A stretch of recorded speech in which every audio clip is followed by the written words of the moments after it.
Now, it's time for the best coverage of high school football in the Valley. This is the Best Local Sports Show with Sports Director Blake Arthur and Sports Reporter Kenji Ito.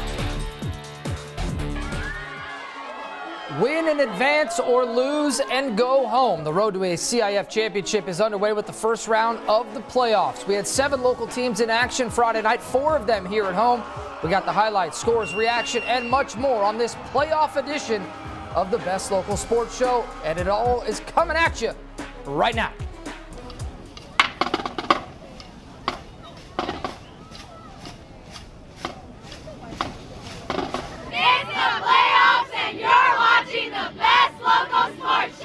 CIF playoff, man. It's our time. We're going to go get it.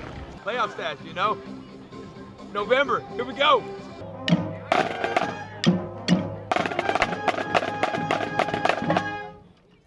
Welcome into the playoff edition of the Best Local Sports Show. I'm Blake Arthur. We had 8 local teams make the postseason party. 7 of them in action tonight in the first round of the CIF playoffs in their respective division.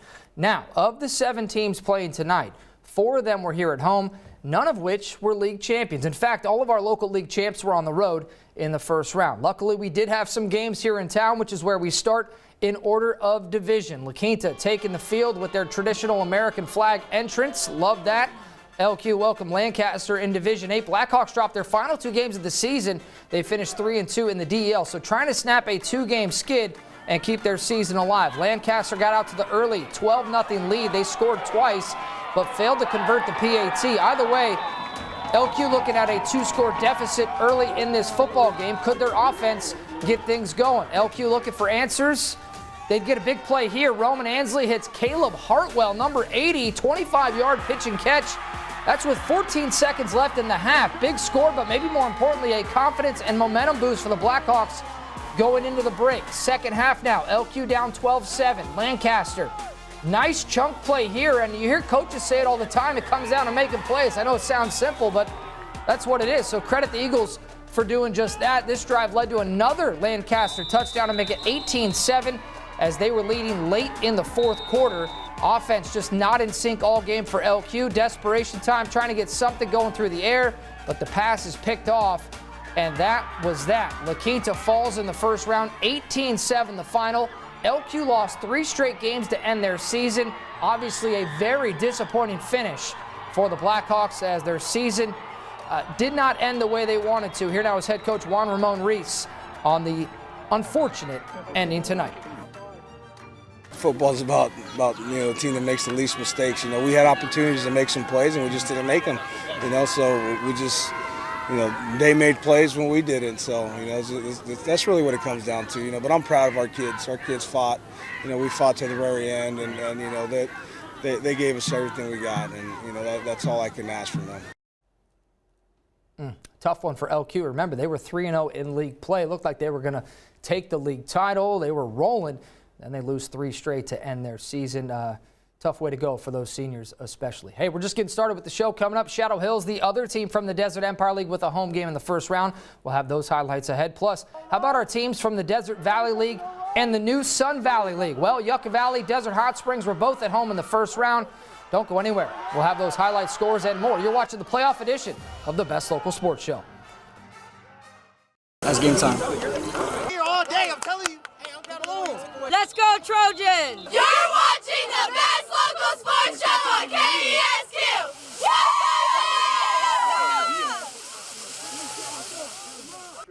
Welcome back to the playoff edition of the Best Local Sports Show. As I mentioned at the top of the show, of the 7 teams playing tonight in the first round, 4 of them were here at home, including Shadow Hills, who finished 4th in the Desert Empire League, but they did receive an at-large berth in Division 10. Knights hosting El Segundo. Both teams went 6-4 overall in the year.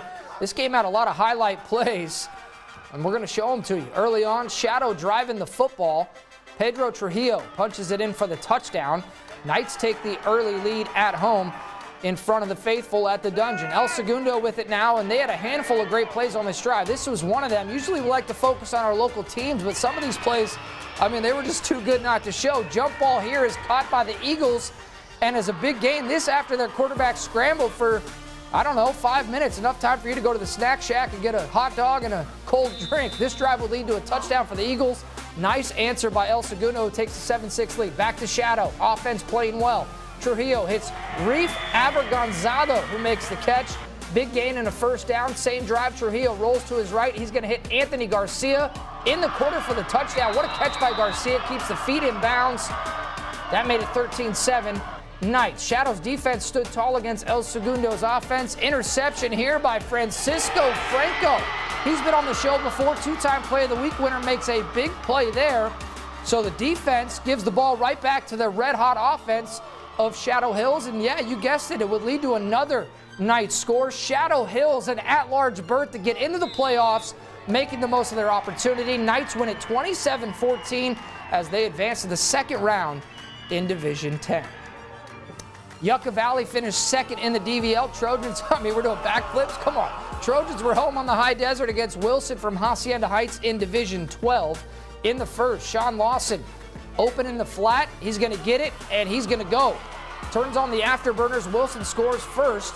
Makes it 7-0, which would be the only score in the opening quarter. So let's go to the second quarter. That's when things really got going. Michael Ramos Jr. Beautiful pass to Aiden Pope. That's right in the breadbasket as he hauls it in to make it 7-7. Trojans tie it up. It wouldn't take long for Wilson to retake the lead. Dominic Ione punches one in for the 14-7 lead. Back and forth we go. Back to YV. Ramos looks to sneak. He says, nah. Going to bounce it back outside, and that ties the game up at 14-all. More Trojans. Ramos to his left, dumps it off to Anthony Love, and that's a whole lot of love. Goes in untouched for the first lead of the night. Yucca Valley up 21-14. But Wilson on the ensuing kickoff, very next play, Derek Ochoa. He's going to break through, and he is gone all the way to the crib. Kickoff return for the touchdown. It was 21-all at halftime. We got a track meet up on the high desert between Yucca Valley and Wilson, and usually the Trojans win these type of ball games. This is the type of game they want you to play. Both teams battled until the very end, but Yucca Valley falls at home in a shootout, 49-42 the final. That is a tough loss for the Trojans, who come up short in the first round. Division 13 now. Desert Hot Springs at home against Artesia. Golden Eagles made a nice playoff run last year, hoping for more of the same this year. After a big run by Artesia, the DHS defense comes up big. Huge stop. Pioneers can't punch it in, and that gives the ball right back to the Golden Eagles. So they would take advantage near their own goal line. Seth Silva under pressure, hits Jameer Broche, and Broche breaks a bunch of tackles, and he is gone. Get off of me. That made it 24-21. DHS down 3, but the huge play there gets them back in the ball game and gives them some momentum as they try to come back and win this game. After another big stop, it's back to Broche. Takes the handoff, and this time, he's not even going to get touched. He is gone. Well, he gets touched there, but barely. 27-24, Golden Eagles on top. They take the lead. But Artesia would have a chance. They get the football back, and they would make the most of their opportunity. Josu Flores punches it in late. 31-27, Pioneers retake the lead. Season now on the line for Desert Hot Springs. 4th and inches. Silva, can he come up big? He cannot. That's how the game ends. Desert Hot Springs fights hard, but they fall in the first round, 31-27. A tough end of the season for the Golden Eagles. That does it for all the first round games here in town, but how about our local league champs on the road? We'll take a look at how those teams did in their game. Plus, Rancho Mirage not playing Friday, but they are playing Saturday. We'll hear from the Rattlers ahead of their first round matchup. Don't go anywhere. You're watching the playoff edition of the Best Local Sports Show. You're watching the Best Local Sports Show. Let's go, Knights! Shadow Hill Knights! Let's go, Knights! Let's go, Knights! Let's go, Knights! Let's go, Knights! Let's go, Knights! Let's go, Knights! Let's go, Knights! Let's go, Knights! Let's go, Knights! How good is that guy? I don't know his name, but if anybody does, please send me an email or text or whatever. I want to give him his props. That is awesome stuff. Welcome back to the playoff edition of the Best Local Sports Show. We showed you all first-round games here in town, but we had a few teams on the road. And as much as we would like to have traveled outside the area to get these games, get highlights for you, we're a local TV station doing the best we can with the resources we have. How many times have you heard me say that? So with that, here's a look at the out-of-town scoreboard, and it's not good. DL co-champ Palm Desert was in Downey against Warren in Division 7. Aztecs come up short, losing 35-7 ending their season. DVL champ Coachella Valley in Temecula against Great Oak in Division 9. Wolfpack were too much for the Arabs, who lose 42-7. Great Oak controlled the game from start to finish. And Manzanita League champion DCA hit the road to take on San Gabriel in Division 14. Conquerors fall 47-7, ending their season in the first round. So all local league champs lose their playoff opener. You can find much more on our website at KESQ.com. Now, Rancho Mirage was a league champ, but they didn't play Friday. They're going to play Saturday against Beckman. That game will be at Tustin High School. As I've mentioned before, I grew up in Tustin. My sister actually went to Beckman for her senior year, so familiar with the Rattlers road trip tomorrow. For fans attending the game, be sure to hit Roma de Italia, just a few minutes from Tustin High School. You will not regret it. Be sure to tell them I sent you. That is a shameless plug, but I like good food, and if you do too, that's your spot. Kenji Ito, who is also from Orange County, will have coverage of that game for you tomorrow as the Rattlers try to advance out of the first round and into the second round to join Shadow Hills as the only two teams still alive in the playoffs. All it's just going to take is whether if we want to come out and play, both ways. So, I mean, obviously we have a game plan. They have a game plan, so just who wants to execute that night. This is what the postseason's all about, getting a chance to get in the playoffs and make a CIF run. And there's extra motivation. We win this game. We won the coin flip. We're going to be home either against La Quinta or Lancaster. So there's a lot to play for. And, the Rattlers have not played their best game yet, and this is a perfect opportunity this Saturday night at 6 p.m. to do so. Well, and as we know now, that if Rancho Mirage does win, they will be playing Lancaster. That interview happening earlier this week before LD Matthews and his squad knew who they were going to play. So speaking of the schedule, let's look next week's second round. And this isn't exactly what local high school football fans wanted to see. I wish I had better news, but so far it's just one game next week. Shadow Hills will be home as they take on St. Anthony from Long Beach in Division 10. We'll see if the Knights can keep their playoff run alive. They're our only hope unless Rancho can get it done tomorrow against Beckman. You can find much more online at our sports page. Just go to KESQ.com. Time for Blake's Best playoff style, and this week was a really easy choice. I mean, come on.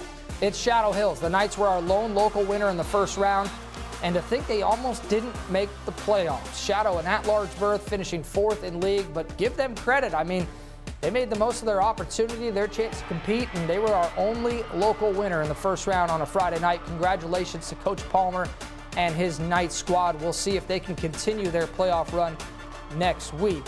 That is Blake's Best playoff edition here in the first round of the CIF Southern Section playoffs. All right, that was Blake's Best, but which play from this week was the best? Well, you know the drill by now. You have to vote. Visit our website over the weekend to see the nominees and cast your vote for which play you think should be Play of the Week. The winner will be announced Monday, and it will be our final play of the week for the season because this is our final big show, the final best local sports show of the season.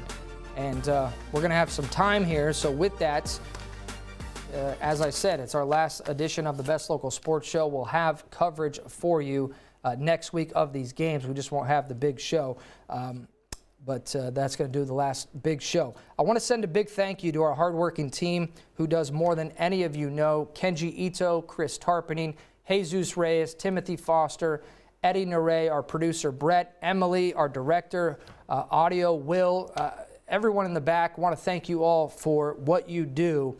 This show is, it's a lot of work, and I don't think a lot of you really understand that, and that's not me trying to, say anything rude or anything, but it is what it is. It's a lot, and we hope you enjoyed it. It takes a village, and our team does a great job, and of course, I want to thank you for watching. We hope you enjoyed all of this as much as we did. Can't wait to see what happens next year. Obviously, we wish our teams the best, and appreciate all your support throughout the season. Thanks for watching. News Channel 3 is now available on any of these streaming services. Watch live and on demand